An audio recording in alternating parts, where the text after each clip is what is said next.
Assalamualaikum warahmatullahi wabarakatuh. Perkenalkan, nama saya Nabila, NIM 233411018 dari Prodi Bahasa dan Sastra Indonesia. Video ini dibuat untuk memenuhi tugas setelah kita berbicara mendongeng. Selamat menyaksikan. Assalamualaikum warahmatullahi wabarakatuh. Halo semuanya, selamat pagi, salam sejahtera bagi kita semua. Saya Nabila, mahasiswa STKIP PGRI Bangkalan, Program Studi Bahasa dan Sastra Indonesia. Pada kesempatan kali ini, saya akan membacakan cerita dongeng untuk kalian semua. Cerita dongeng itu berjudul Bawang Putih dan Bawang Merah. Dengarkan ya. Dahulu kala, hiduplah seorang gadis baik hati bernama Bawang Putih.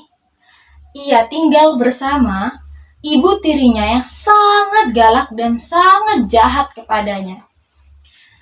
Dan ia juga tinggal bersama saudara tirinya yang bernama Bawang Merah. Sejak ayah Bawang Putih meninggal dunia, hidupnya berubah. Ia tidak lagi diperlakukan sebagai seorang anak, melainkan sebagai pembantu rumah tangga. Setiap hari, Bawang Putih melakukan pekerjaan rumah. Ia menyapu, mengepel, dan membersihkan semua tempat area rumah. Sementara itu, saudara tirinya yakni Bawang Merah, ia hanya bermalas-malasan. Bahkan ia tidak pernah menyentuh pekerjaan rumah sama sekali. Hingga pada suatu hari, ibu tiri berkata, Bawang Putih, bersihkan rumah, sapu, ngepel, dan timba air di sumur. Dasar pemalas. Ia katakan itu kepada Bawang Putih. Bawang Merah menyertai, iya, buruan dasar Bawang Putih pemalas. Meski disuruh dan dimarahi, Bawang Putih tidak pernah melawan. Ia menerima semuanya dengan sabar. Bawang Putih mencuci pakaian di sungai. Tanpa sengaja, baju kesayangan ibunya pun hanyut di sungai. Bawang Putih berkata, astaga, kain ibu hanyut. Aku harus mencarinya. Kalau tidak, pasti dimarahi. Ia pun mengikuti aliran sungai hingga ke hutan. Setelah berjalan jauh, Bawang Putih bertemu dengan seseorang nenek yang ramah. Nenek itu berkata, sedang apa kau di sini, nak? Bawang Putih menjawab, maaf, Nek, saya mencari kain milik ibu saya yang hanyut. Apakah nenek melihatnya? Sang nenek mengangguk. Ia bersedia mengembalikan kain itu, tetapi meminta Bawang Putih membantunya terlebih dahulu. Seperti membersihkan rumah dan juga melakukan semua pekerjaan rumah seperti merawat sang nenek. Tanpa ragu, Bawang Putih pun mengangguk dan ia pun melakukan semua pekerjaan rumah dengan baik dan juga sabar. Ia menyapu, menimba air, dan memasak. Setelah semua selesai, sang nenek pun tersenyum. Nenek berkata, terima kasih, nak. Sebagai hadiah, pilihlah salah satu dari labu ini. Yang besar atau yang kecil? Bawang Putih menjawab, saya pilih yang kecil saja, Nek. Yang penting ikhlas, tidak perlu banyak. Dengan hati senang, Bawang Putih membawa pulang labu kecil tersebut. Sesampainya di rumah, ia menceritakan semuanya kepada ibu tirinya dan juga Bawang Merah. Karena penasaran, segeralah Bawang Putih membelah labu tersebut. Bawang Merah terkejut.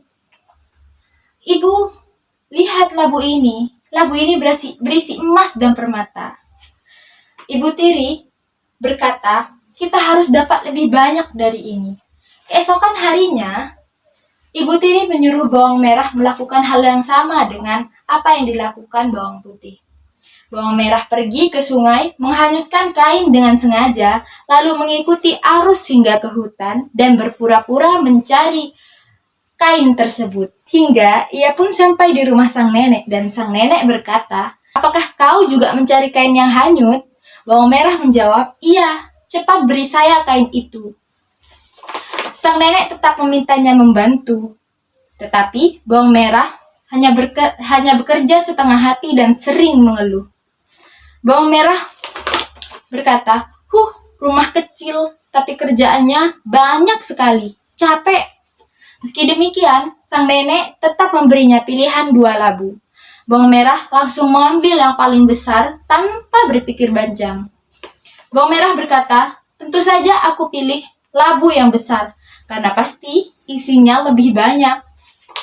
Dengan semangat, bawang merah pulang ke rumahnya dan memanggil ibunya untuk membelah labu itu. Namun, begitulah bawang merah pulang ke rumahnya dan memanggil ibunya untuk membelah labu itu.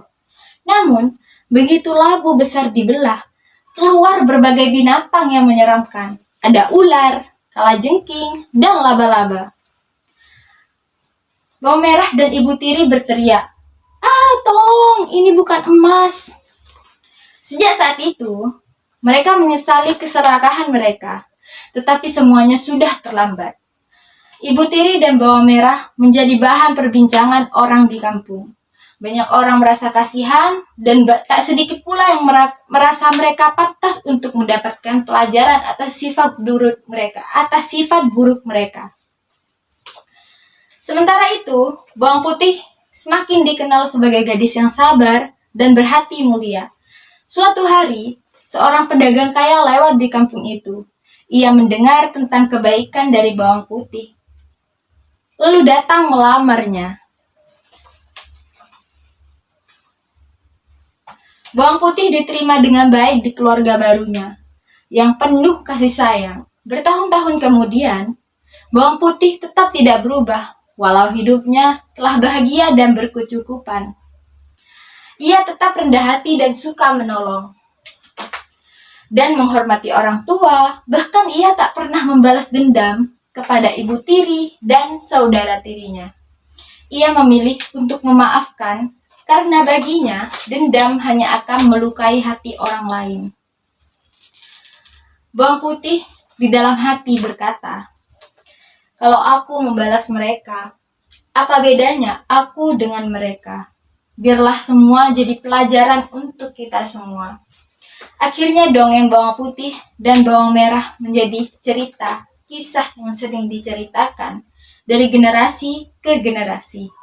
Sebagai pengingat bahwa kebaikan, kejujuran, dan ketulusan adalah harta yang paling berharga dalam hidup.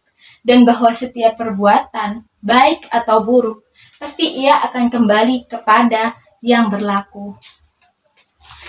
Pesan yang dapat kita ambil di dalam cerita bawang putih dan bawang merah adalah kebaikan hati dan ketulusan akan selalu mendapatkan balasan yang baik, sedangkan keserakahan dan niat buruk akan membawa kesialan dan malapetaka. Mungkin itu saja yang dapat saya sampaikan. Kurang lebihnya saya mohon maaf. Saya pamit undur diri. Wassalamualaikum warahmatullahi wabarakatuh.